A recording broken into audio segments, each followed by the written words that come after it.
This is a bit novel. How you all doing? You'll know by my accent that I'm not obviously from London. No bad thing. And I nearly wasn't here today because we had a major dilemma in Northern Ireland, so you're going to have to just bear with me. We had a TNT airplane burst a tyre just in the junction between our very, very large two runways, so we couldn't get out or in. So basically, I've come here and it's been well. So basically, my name is Jacinta Diamond. I am a primary 6 and 7 teacher. I think that's your year 7 classroom here. And I teach in a very small school. We have only 116 pupils called St Canice's Primary School in Feeney. And where in under God is Feeney? Well, Feeney is actually nestled in the northwest of Northern Ireland in beautifully rambling hills of the Sperrins. We're a very small community. We have approximately 700 inhabitants, and this provides, as I said, a school population of about 116 pupils. We're in this area of social deprivation, and approximately 45% of our children are actually entitled to free school meals.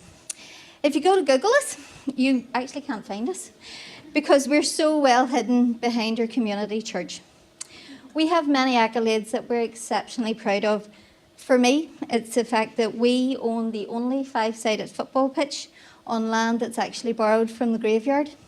Our football pitch doesn't belong to us, but that's okay. But more significantly, and perhaps why I'm here today, is that we're actually the current holders of the ICT and Excellence Award for e-learning partnerships in Northern Ireland. That's quite huge. It's quite huge because we think we're pretty special and awesome. What makes us so special is the fact that we actually are living in a very remote area. What makes us even more special is we have absolutely no hardware in our school. We have no ICT suite. We have 11 desktops and 2 of those are in the office. We have 10 managed laptops, 4 of which run 4 whiteboards. We have 14 iPads that we use for pupil use, and we have 25 Android devices that a teacher funded herself. We cannot afford the luxury of having a device fetish. After that, we're just the same as you. We are trying really hard to prepare our pupils for a world that we don't even know about yet. And how to do this in such a small school with such little resources? Well, we set about upskilling both our pupils and our staff by using the resource that we had best. We used the pupil skills. They knew more about this than we did.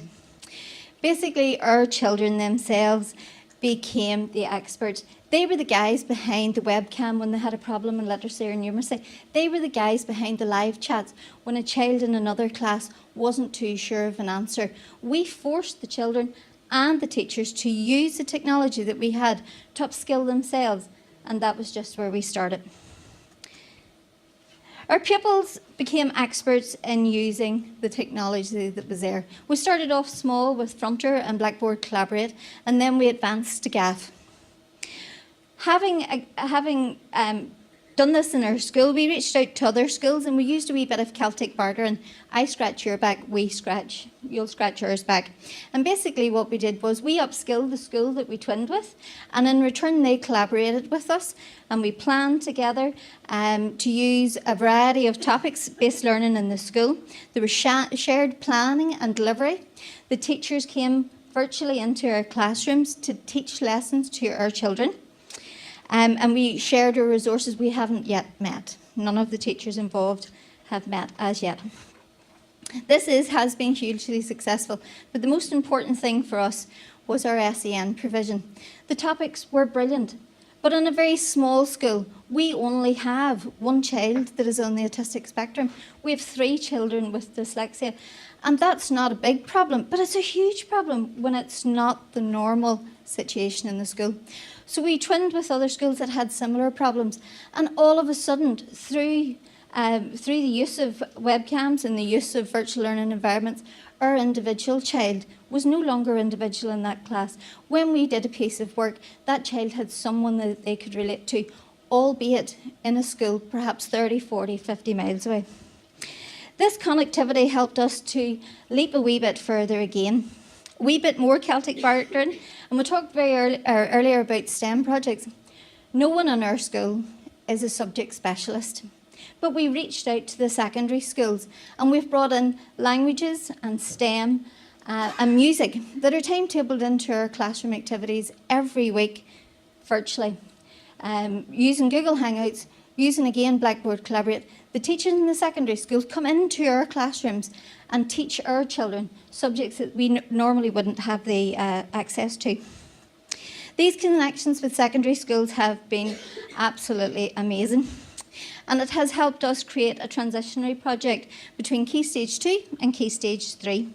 Our P7s originally kept in touch with the children that had moved on through digital platforms that we created. And now we have developed a numeracy project where our children in Key Stage 2 that have overlearned actually are taught by the first year teacher in a class during the week. And those children in first year that have struggled with concepts perhaps from primary school are supported by myself, again teaching a lesson virtually.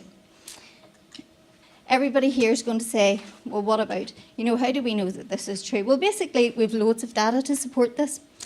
Our SEN pupils that took part in this, 100% of our pupils made an improvement. From the State 9 Band 2 in your standardised scores to State 9 Band 4, that's pretty awesome.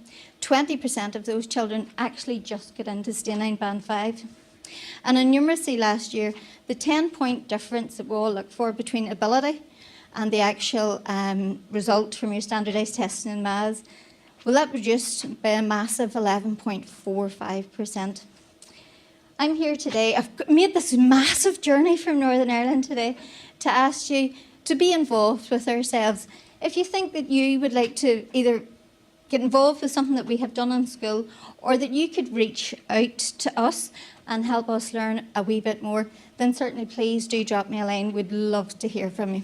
Thank you very much, and on time.